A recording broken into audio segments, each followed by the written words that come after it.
Hey Sainers, welcome back to Saints TV YouTube channel. Welcome to Saints TV Weekly. It is June 13, another week gone. The year is just flying by. And another week of footy, round 13 AFL. Finished up. Saturday night football. It was at the Gabba. And didn't get the chocolates unfortunately. We went down by 21 points, 57 to 78.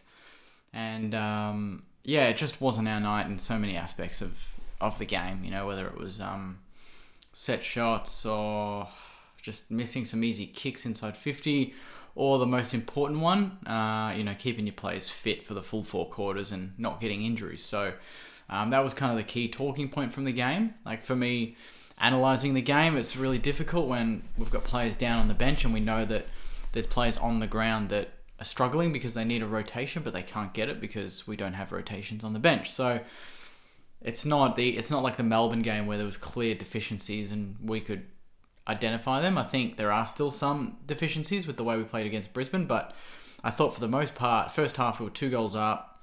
We got within 5, I think, in the 4th, and Max King had a shot to put us in front. Didn't kick it, and then for the rest of the game we were kind of chasing tail, and it was a bit difficult for us based on all the factors that I just listed. So that puts us, I think, at 8 and 4. I don't know exactly where we are on the ladder. We are 6th still, going into the Essendon game. So that's a really important game. Spud's game on the Friday night. We need to get that done and done well.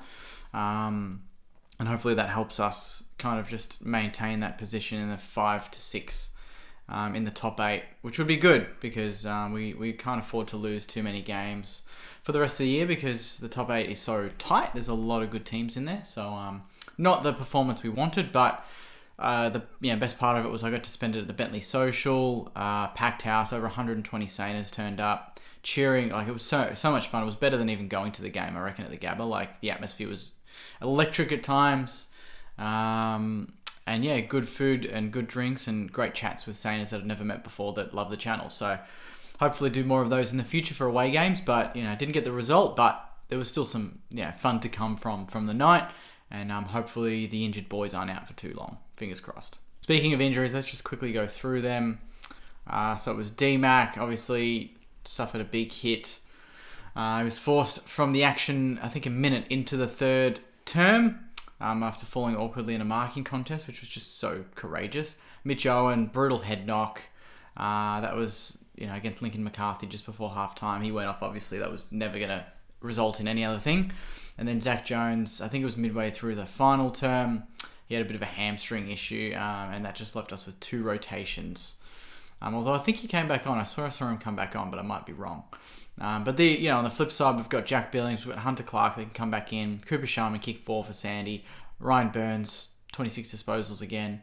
Tom Heimer was great, and Nasai Wanganimmalira was rested, so there's a big chance they can all return. We've got options, so that's one thing we can say about this is that, last year if this had happened, we'd be struggling big time. But this year we've got players that are knocking on the door to come back in anyway. So I think we should be okay, but still, injuries suck nonetheless. Now for some positive news.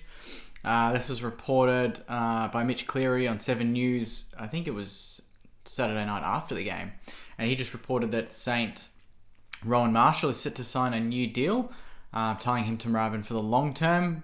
Rumour is that it'll be around the range of 4 to 5 years, and that will hopefully just kind of remove any interest from any other clubs like Essendon that were circling around him. He's 26, turning 27, 4 to 5 year deal that is looking to get him, locked into the club for the next, obviously 4 to 5 years, but he'll be 31, 32 at that point, and that's awesome. That's late in his career. Hopefully that means it makes him a Saint for life. Players change, 31, 32, you can still go to different clubs, look at Paddy Ryder, but it's just great to have a player like him locked in. He could definitely be future vice-captain, captain material, and he's the most important asset for us this year to sign, and if he does that in the next week or 2, that really does take a lot of pressure off, I think, off him, off the club to get it done. We focus on winning, getting Ratz's deal done, and we're pretty clean in the contract department for the rest of the year. There's no outstanding contracts that we need to get done. So that's really good news, reported from Mitch Cleary after the game. I think it'll be around, I'd assume around 600, 650, but it could be more, could be less, depending on our salary cap and what the agreement is with the club. So yeah, that's some good news. good to lock in Rowe, hopefully for the next 4 to 5 years. Now for the other results and news of the round, Southern Saints played in an elimination final against Geelong, and they won by 8 points at Deakin University Oval, so that's awesome. I think is that 2 years in a row they've made finals? I don't know if it was 2020 or 2021, but I swear they made finals maybe last year or the year before, which is great. So they've gotten through the elimination final, beating Geelong by 8 points, which is great. And then on top of that, Sandy news, not the best result for Sandy. They went down, I think, by 44 points. So yeah, the Zebras couldn't quite get the job done, but the Sharks were a bit too good on the day. But we still got minutes into Billings, into Clark, into Burns, into Highmore, into Sharman. Sharman kicked 4, so you'd think he's a big chance to come back in, because I feel like we need him in our forward line. So despite the result, still good news to get some players, get some good 4-quarter minutes into these players, ready to come back in based on the injuries we got against Brisbane. And then for some really good news, 22 Saners recommitted for the AFLW Season 7. There's a lot of names here. You've got Alice Burke, Lucy Burke, Leah Cutting, Rosie Dillon, Nat Exon, Ella Friend, Caitlin Greiser, Darcy Guttridge, Bianca Jacobson, Jess Matten, Molly McDonald, Rebecca Ott, Georgia Patrikios, which is a big one, Hannah Priest, Ash Richards, Renee Soltis, Kate Sherlaw, Tiana Smith, which is great, Jade Van Dyke, Olivia Vesley, Tani White, and Nicola Zenos. So that's massive. And then on top of that, we signed Grace Kelly from West Coast in exchange for pick number 54. So another signing for the year, which is really great. A touch of Irish flair, the article here says, which is awesome.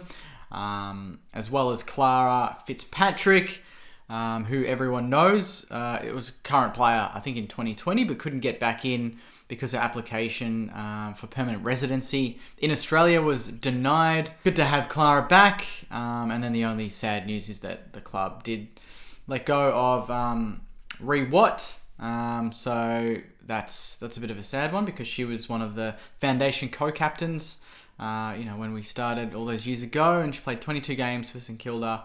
Previously played for Carlton, co-captaining the Saints during its first 2 AFLW seasons before being appointed co-captain in 2022. So, co-vice captain, in 2022. So, all the best to Rhi. Thank you for your support and playing for the club and wearing the red, white, and black and doing it so proudly. So, hopefully, the future's got a lot of good stuff in store for Rhi Watt. And now, questions. Let's get through it. I know we've all got public holiday plans. You don't want to be watching Jakey all day long. So, let's get stuck into it, shall we? Bill is asking, how do you think the game would have gone without all of the injuries? Well, Bill, that is a very, very interesting question, a very hard one to answer. I dare say we probably don't run out of legs as much as we did. Whether that means that we win or not is another question, but Brisbane are a very good team. But you could just tell that Brisbane were running and spreading even harder because they knew that we were down a couple of rotations, and that just rubbed the salt into the wound a bit more. I thought DMAC was probably the biggest loss. I think his first quarter and a half was huge, and him being that outlet that can run all day on the wing and be defensive and actually kick goals like he did is invaluable, and we lost him, and I think that kind of slowed us down a little bit. So I'm not going to say we could win the game without all those injuries, but I think we would have been a lot closer than 21 points.